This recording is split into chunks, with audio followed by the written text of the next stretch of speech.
Hi friends, चलिए आइए हम लोग करते हैं आज का सवाल। दिया है एक भिन्न का अंश उसके हर में 3 कम है। यदि अंश हर में 2 जोड़ दिया जाए यानी अंश और हर दोनों में 2 जोड़ दिया जाए तथा मूल संशोधित भिन्न का योग, तो उन दोनों के संशोधन यानी जोड़ का योग कितना आता है? 29/20 आता है। 29/20 आता है। मूल भिन्न ज्ञात कीजिए। क्या कीजिए? मूल भिन्न ज्ञात कीजिए। तो चलिए सबसे पहले हम लोग इसे हल करते हैं। देखिए, जब भी मान मानना हो तो कुछ ऐसा मान मानो जैसा कोई मतलब बहुत कम लोग मानते हो, ठीक है? क्योंकि अगर तुम्हें अच्छे मार्क्स लाने हैं तो लोगों से हट के काम करना होगा, ठीक है? तो चलिए हम लोग मानते हैं। क्या मान लेते हैं? पहले जो दिया है उसके अनुसार समझते हैं। क्या दिया है?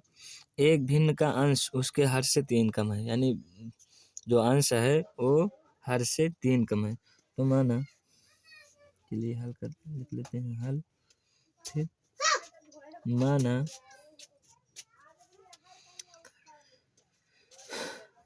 वो संख्या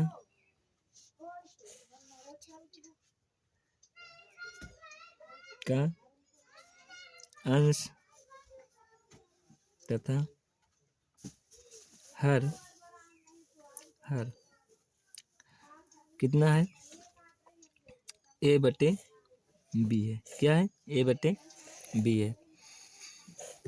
माना वो संख्या का अंश तथा हर a/b है, ठीक है? ये हर लिख गया था, हेर हो गया था, तो इसलिए इसे कर देते हैं, हर लिखा। अब क्या कह रहा है? प्रश्न के अनुसार समझते हैं हम लोग। प्रश्न क्या कह रहा है? एक भिन्न का अंश उसके हर से 3 कम है।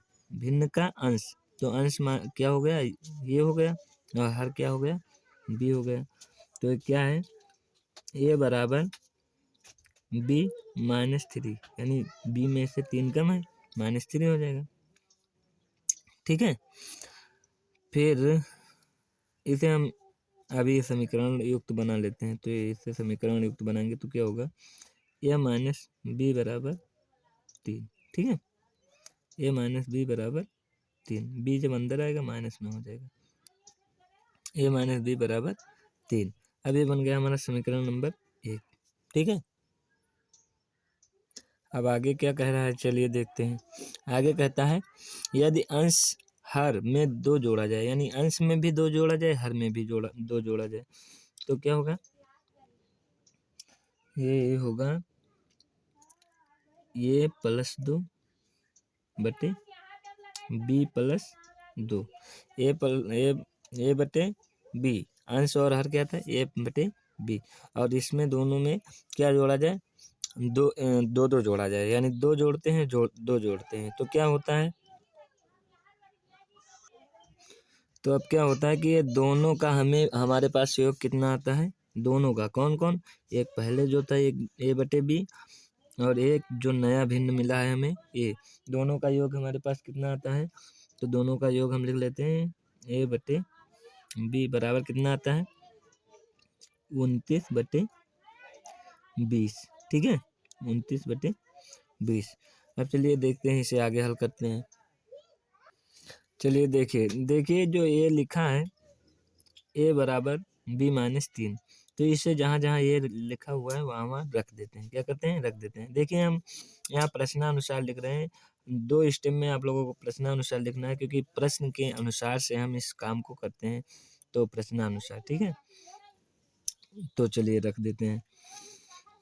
अब क्या होगा? ये हो जाएगा, a की जगह पे हम रखेंगे b-3 + 2, ठीक है? बटे का b + 2 प्लस a की जगह पे फिर रखते हैं, तो ये हो जाएगा b-3 बटे b बराबर कितना हो जाएगा? 29/20, ठीक है? चलिए इसे आगे हल करते हैं। तो आगे जब हल करेंगे तो क्या होगा? इसे हल करते हैं तो ये हो जाएगा, तो लोग कितना गड़बड़ा, तो ये क्या हो जाएगा? जब 3 में से 2 जाएगा तो हो जाएगा b-1, ठीक है, बटे का b+2 प्लस b-3 बटे b बराबर 29/20, ठीक है। देखिए बहुत बच्चे, बहुत टीचर लोग एक्स ले लेते हैं, वाई ले लेते हैं, ठीक है। तो एक्स वाई हम इसलिए नहीं ले रहे हैं क्योंकि कुछ अलग करो। जब कुछ अलग करोगे तो एग्जामिनर जब तुम्हारा देखेगा तो समझेगा कि हाँ इस बच्चे ने कुछ अलग टाइप से लगाया, यानी इसने पूरे अपने दिमाग से लगाया है, और तब वो तुम्हारे सवाल पे और अच्छे नंबर देगा, ठीक है। इसलिए कुछ अलग करना सोचो। जहाँ लोग एक्स वाई माने वहाँ तुम ए बी मानो, जहाँ लोग जेड माने वहाँ तुम के यल मान लो, मतलब कुछ मानो, ऐसा मानो कि उनसे अलग हो। तब तुम्हारा जब तुम अलग मेहनत करोगे तो तुम्हारा मेहनत की सफलता भी अलग अलग ही रंग लाएगी ना। तो इसलिए अलग मेहनत करो, कुछ लोगों से अलग हट के करो। तो अब इसे हल करते हैं। तो क्या होता है, इनका एलसीएम लेते हैं दोनों का। क्या होता है, इन दोनों का एलसीएम लेते हैं। एलसीएम लें या कैंची गुणा जिससे कहते हैं उस हिसाब से, यानी जिस हिसाब से कर सको। तो यहाँ करते हैं, ये हो जाएगा b-1 into b plus b-3, और फिर जब इसका हम ऊपर गुणा करेंगे तो ये हो जाएगा b+2 बटेगा, इसका अंदर हो जाएगा गुणा आपस में, तो ये हो जाएगा b+2 इंटू बी, ठीक है, बराबर 29/20। अब इसे आगे हल कर लेते हैं। क्या करते हैं, आगे हल कर लेते हैं। तो आगे हल करेंगे तो क्या करेंगे, इसे सबको खोलेंगे। क्या करेंगे, खोलेंगे। चलिए ये हो जाएगा b² माइनस के, जब b का अंदर गुणा करेंगे तो b प्लस, अब इसका आपस में गुणा करेंगे तो क्या होगा, b² प्लस के 2b, फिर -3 से गुणा करेंगे -3b, और फिर 3 का इसमें गुणा करेंगे तो -3 दूनी के 6 बटे, ये हो जाएगा b का अगर अंदर गुणा कर देंगे तो b² और +2b, ठीक है, b² + 2b हो जाएगा। अब b² + 2b कहाँ कहाँ दिखाई दे रहा है, वहाँ से हम b² + 2 को काट देंगे। क्या करेंगे, काट देंगे। चलिए पहले इसे आगे और लिख देते हैं सब। चलिए देखिए, जहाँ जहाँ y लिखा है y², अरे y कह रहे हैं यार, b² जहाँ जहाँ लिखा है वहाँ वहाँ देखिए। तो क्या होगा, ये हो जाएगा b² + 2 b² यानी 2b², ठीक है। और फिर इसे देख लेते हैं, तो -b -3b, तो -b और -3b यानी 4b, -4b में से 2b जाएगा तो हो जाएगा -2b।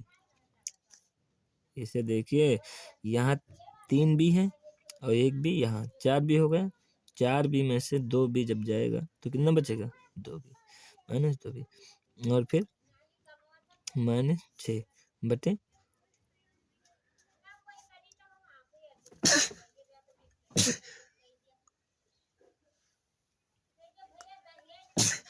नहीं इतना मेहरुए बोला थी, क्या बते b² + 2b, ठीक है, बराबर 29/20। अब हम इसे क्रॉस मल्टीप्लाई कर लेते हैं। क्रॉस मल्टीप्लाई मतलब क्रॉस गुणा, मल्टीप्लाई का मतलब गुणा, क्रॉस मतलब तिरछा। तो जब हम इधर गुणा करेंगे तो क्या हो जाएगा, 20 दूना के 40, b² माइनस 20 दूना के 40, b माइनस 20 छक्का 2 छक 12, यानी 20 छक्का 120, बराबर। जब इसे हम गुणा करेंगे तो ये क्या हो जाएगा, 29b² प्लस 29 दूना 30 दूना 60, 60 में से 2 हटा दो, 29 दूना 58, ठीक है, 58 और बी, ठीक है। अब देखिए कुछ हम घटा लेते हैं, कुछ जोड़ लेते हैं, ठीक है। इसमें क्या हो जाएगा, इसमें होगा ये कि ये 29 बी स्क्वायर लिखा है, 40 बी स्क्वायर लिखा है, तो ये कितना बचेगा, ये प्लस में है, ये प्लस में है, तो ये अंदर आएगा, तो ये माइनस में हो जाएगा। देखिए हाई स्कूल में आप लोग हैं, इतना कॉन्सेप्ट आप लोगों को क्लियर होना चाहिए कि हाँ हम कैसे इसे कर रहे हैं, ठीक है। नहीं तो फिर मतलब क्या है हाई स्कूल का। देखिए यहाँ पर 29 बी स्क्वायर लिखा है, यहाँ पर 40 बी स्क्वायर लिखा है या ये भी प्लस में है, ये भी प्लस में है, तो जब इसे अंदर लाएंगे पक्षांतर करेंगे तो चेंज यानी चिन्ह चेंज होगा, तो ये माइनस में जब होगा तो इसको हम इसमें से घटाएंगे, तो 40 में से 29 गया, कितना बचा, 40 में से 29 गया तो बचा 11 बी स्क्वायर, ठीक है। अब ये लिखा है 58, ये लिखा है 40, ये प्लस में है, ये माइनस में है, जब ये इसे अंदर लाएंगे तो ये भी माइनस में हो जाएगा, तो माइनस और प्लस माइनस माइनस हो जाएगा, तो माइनस और माइनस माइनस होता है, नहीं माइनस और माइनस प्लस होता है, माइनस और माइनस प्लस होगा, तो प्लस होगा यानी ये दोनों जुड़ जाएंगे आपस में, तो जुड़ेंगे तो क्या हो जाएगा, ये हो जाएगा 8 और 5 4 9 यानी 98, कितना हो जाएगा 98। और इसे आगे करते हैं तो ये आगे होगा तो क्या हो जाएगा, ये हो जाएगा -120 बराबर 0, ठीक है। अब चलिए और आगे हल कर लेते हैं। देखिए अब आगे हल करते हैं। देखिए इसका जब गुणनखंड बनाएंगे तो भाई बहुत बड़ा बनेगा, क्यों, क्योंकि ये जो 11 लिखा है 11 का इस 120 में गुणा होगा, क्या होगा 120 में गुणा होगा, तो ये कुछ हो जाएगा, ठीक है। फिर उसको हम गुणा करके यहाँ 98 बी लिखा था, ठीक है, सॉरी दोस्तों 98 बी, तो और फिर उन दोनों का गुणा करके हमें लाना कितना है, लाना है हमें 98, और यहाँ गुणा करने पर इतना आ जाए, कितना आ जाए, इस 11 का 120 में गुणा कर देते हैं, 11 का 120 में गुणा कर देंगे तो 120 दामा कितना हो जाएगा 1200, 120 दामा कितना हो जाएगा 1200, और फिर 120 एकम 120, तो 12 एक 13, 1320 कितना हो जाएगा 1320, कितना हो जाएगा 1320, ये हो जाएगा 1320। जब हम इसका इस प्रकार फैक्टर बनाएं कि यहाँ पर आ जाए 1320 और यहाँ पर उसे जोड़ने घटाने पर आ जाए 98, कितना आ जाए 98, तो चलिए करते हैं। अगर हम 110 को गुणा करें, किससे 110 को गुणा करें हम 12 से, तो 12 दहम्मा 120, 110 12 दहम्मा 120 और 12 एक 12 एक 13, 1320, 1320 हो जाएगा, 1320 हो जाएगा। और 12 जब 110 में से 12 जाएगा तो कितना बचेगा 98, कितना बचेगा 98। तो हमें अब हम इसको अधिक ना करके इसे डायरेक्ट कर लेते हैं, क्या कर लेते हैं, b बराबर एक ब्रैकेट में हो जाएगा हमारा 110 और एक ब्रैकेट में b बराबर हमारा कितना हो जाएगा 12। देखिए दोस्तों हमें थोड़ा टाइम मतलब अधिक होता जा रहा है, और दूसरी बात हमारा मतलब जो ये सवाल है इसमें आ नहीं रहा है, इसलिए हमने यहाँ पर नॉर्मल करके बता दिया है कि किस प्रकार इसका फैक्टर बनेगा। अगर नहीं समझ में आया है तो फैक्टर बनाना चाहते हो तो बनाकर देख लेना, इसी प्रकार फैक्टर बनेगा। तो ये 98 और यहाँ जो 1320 लिखा हुआ है ये आ जाएगा, ये तो 120 लिखा हुआ है, लेकिन जब 120 का 11 में गुणा करेंगे तो हो जाएगा 1320, तो ये दोनों आ जाएंगे, ठीक है। उसके बाद b बराबर हमारा 10 बचेगा और एक b बराबर हमारा 12 बचेगा। अब इसे हम चलिए आगे हल कर लेते हैं।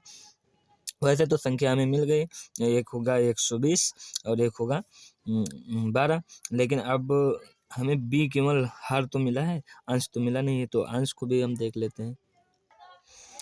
सॉरी दोस्तों, देखिए हम इसका जब गुणनखंड मतलब दिमाग में बनाए तो हम 110 लिख दिए। 110 नहीं आएगा, 10 आएगा, क्योंकि दिमाग के अंदर इसे गुणा करके रखना है कि ये 1320 है, ना कि लिख के रखना है। ठीक है, जब हम कॉमन लेंगे तो 10 ही कॉमन लेंगे, तो एक भी बराबर 10 आएगा, और एक भी बराबर हमारा कितना आएगा, एक भी बराबर हमारा आएगा 12। ठीक है, अब चलिए हम कर लेते हैं, क्या कर लेते हैं, यानी इस अंश को निकाल लेते हैं। तो क्या लिखा है, लिखा हुआ है ए बराबर बी माइनस 3। ठीक है, तो अब हमने बी का मान निकाल लिया है, तो यहाँ समीकरण 1 में रखेंगे। तो समीकरण 1 में, समीकरण 1 क्या लिखा हुआ है, समीकरण 1 लिखा हुआ है, देखिए दोस्तों, समीकरण 1 लिखा हुआ है बी ए माइनस बी बराबर 3 -3। तो जब इसे हम हल करेंगे तो क्या होगा, ए माइनस 10, क्योंकि बी का मान हमारा कितना है 10, कितना है 10, 10 10 12 दोनों आया है, 10 रख के देख लो, मर्जी हो 12 रख के देख लो। तो ये कितना हो जाएगा, बराबर -3। जब इसे हम बाहर ला जाएंगे तो ये हो जाएगा ए बराबर 10 माइनस का 3। ठीक है, तो ये हो जाएगा ए बराबर 7। ठीक, वो भिन्न हमारा क्या होगा, 7 होगी, वो भिन्न हमारी क्या होगी, 7 होगी। चलिए, अब हम अपने सवाल को यहीं पर समाप्त करते हैं। अगर मुझसे कोई मिस्टेक हुआ होगा तो कमेंट में ज़रूर करके बताना कि सर आपसे यहाँ पर मिस्टेक हुआ है, और इसे हमें समझ में नहीं आया दोबारा समझा दीजिए, तो हम दोबारा समझा देंगे। ठीक है, और तब तक के लिए थैंक यू, गुड बाय। देखते रहिए हमारे वीडियो को, और हमेशा इस मेरे बात को ध्यान रखना कि जो कोई करे उससे तुम कुछ अलग करो, क्यों, तब तुम उससे कुछ बेहतर कर पाओगे, और अगर सेम वैसे ही करते रहोगे तो बेहतर नहीं कर सकते। ठीक है।